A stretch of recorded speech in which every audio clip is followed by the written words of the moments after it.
खुदावंद के पाक कलाम में से मत्ती की अंजील उसका बाब नंबर 13।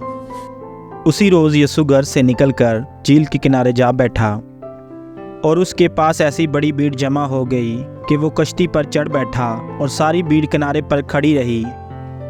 और उसने उनसे बहुत सी बातें तमसीलों में कहीं कि देखो, एक बोने वाला बीज बोने निकला और बोते वक्त कुछ दाने राह के किनारे गिरे और परिंदों ने आकर इन्हें चुग लिया।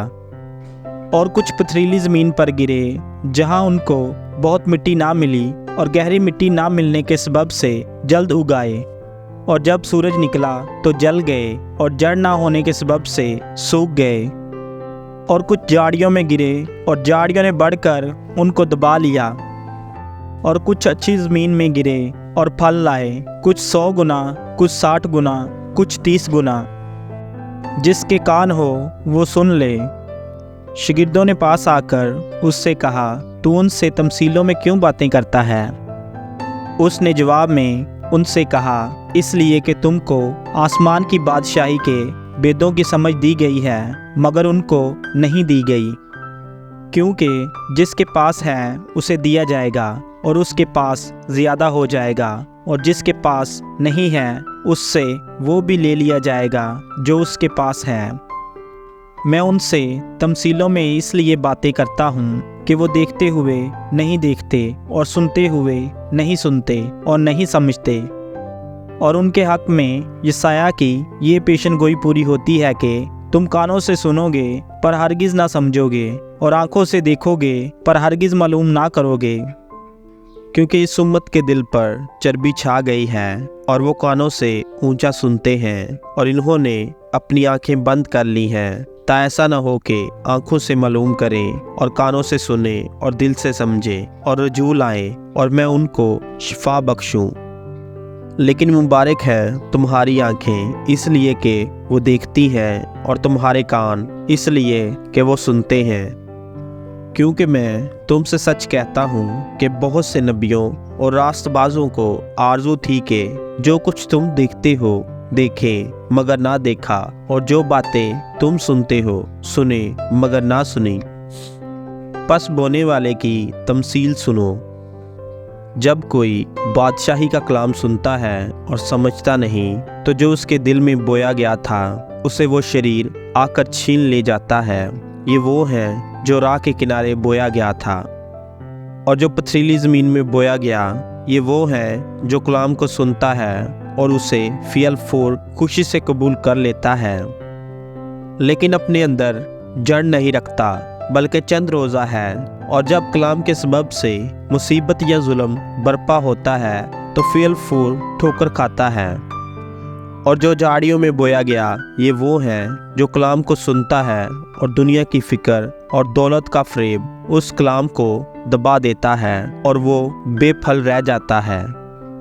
और जो अच्छी ज़मीन में बोया गया, ये वो है जो कलाम को सुनता और समझता है और फल भी लाता है। कोई 100 गुना फलता है, कोई 60 गुना, कोई 30 गुना। उसने एक और तमसील उनके सामने पेश करके कहा कि आसमान की बादशाही उस आदमी की मानद है जिसने अपने खेत में अच्छा बीज बोया। मगर लोगों के सोते में उसका दुश्मन आया और गेहूं में कड़वे दाने भी बो गया। बस जब पत्तियां निकली और बालियां आईं तो वो कड़वे दाने भी दिखाई दिए। नौकरों ने आकर घर के मालिक से कहा, ऐ खुदावंद, क्या तूने अपने खेत में अच्छा बीज ना बोया था? इसमें कड़वे दाने कहाँ से आ गए? उसने उनसे कहा, ये किसी दुश्मन का काम है। नौकरों ने उससे कहा, तो क्या तू चाहता है कि हम जाकर उनको जमा करें? उसने कहा, नहीं, ऐसा न हो कि कड़वे दाने जमा करने में तुम उनके साथ गेहूं भी उखाड़ लो। कटाई तक दोनों को इकट्ठा बढ़ने दो, और कटाई के वक्त मैं काटने वालों से कह दूंगा कि पहले कड़वे दाने जमा कर लो और जलाने के लिए उनके गट्ठे बांध लो, और गेहूं मेरे खित्ते में जमा कर दो। उसने एक और तमसील उनके सामने पेश करके कहा कि आसमान की बादशाही उस राई के दाने की मानद है जिसे किसी आदमी ने लेकर अपने खेत में बो दिया।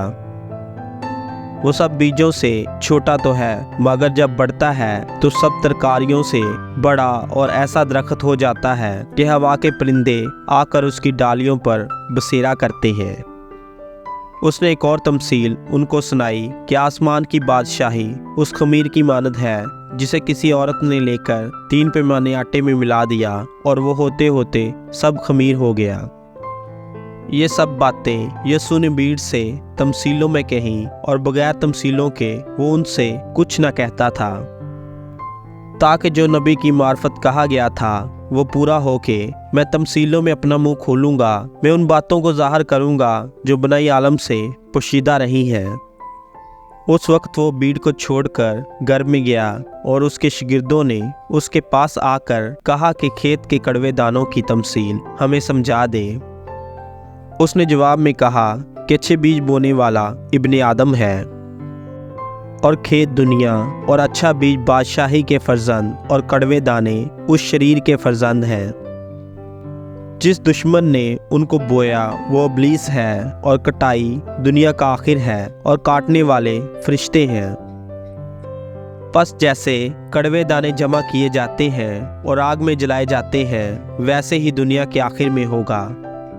इब्ने आदम अपने फरिश्तों को भेजेगा और वो सब ठोकर खाने वाली चीज़ों और बदकारों को उसकी बादशाही में से जमा करेंगे और उनको आग की भट्टी में डाल देंगे। वहाँ रोना और दांत पीसना होगा।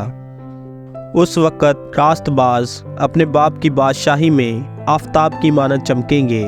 जिसके कान हो वो सुन ले। आसमान की बादशाही खेत में छिपे खजाने की मानद है, जिसे किसी आदमी ने पाकर छुपा दिया और खुशी के मारे जाकर जो कुछ उसका था बेच डाला और उस खेत को मोल ले लिया। फिर आसमान की बादशाही उस सौदागर की मानद है जो उम्दा मोतियों की तलाश में था। जब उसे एक बेशकीमती मोती मिला तो उसने जाकर जो कुछ उसका था सब बेच डाला और उसे मोल ले लिया। फिर आसमान की बादशाही उस बड़े जाल की मानद है जो दरिया में डाला गया और उसने हर किस्म की मछलियां समेट लीं, और जब भर गया तो इसे किनारे पर खींच लाए और बैठकर अच्छी अच्छी तो बर्तनों में जमा कर ली और जो खराब थी फेंक दी। दुनिया के आखिर में ऐसा ही होगा। फरिश्ते निकलेंगे और शरीरों को रास्तबाजों से जुदा करेंगे और उनको आग की भट्टी में डाल देंगे।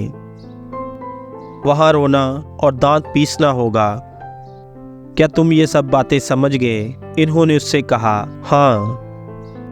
उसने उनसे कहा, इसलिए हर फकीया जो आसमान की बादशाही का शागिर्द बना है उस घर के मालिक की मानद है जो अपने खजाना में से नई और पुरानी चीज़ें निकालता है।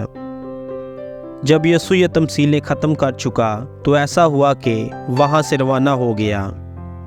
वो अपने वतन में आकर उनके इबादत खानों में उनको ऐसी तालीम देने लगा कि वो हैरान होकर कहने लगे कि इसमें ये हिकमत और मोज़े कहाँ से आए? क्या ये बड़ाई का बेटा नहीं और इसकी माँ का नाम मरियम और इसके भाई यकूब और यूसुफ और शमाउन और यहूदा नहीं? और क्या इसकी सब बहनें हमारे यहाँ नहीं? फिर ये सब कुछ इसमें कहाँ से आया? और इन्होंने उसके सबब से ठोकर खाई। मगर यीशु ने उनसे कहा कि नबी अपने वतन और अपने घर के सिवा और कहीं बेइज्जत नहीं होता।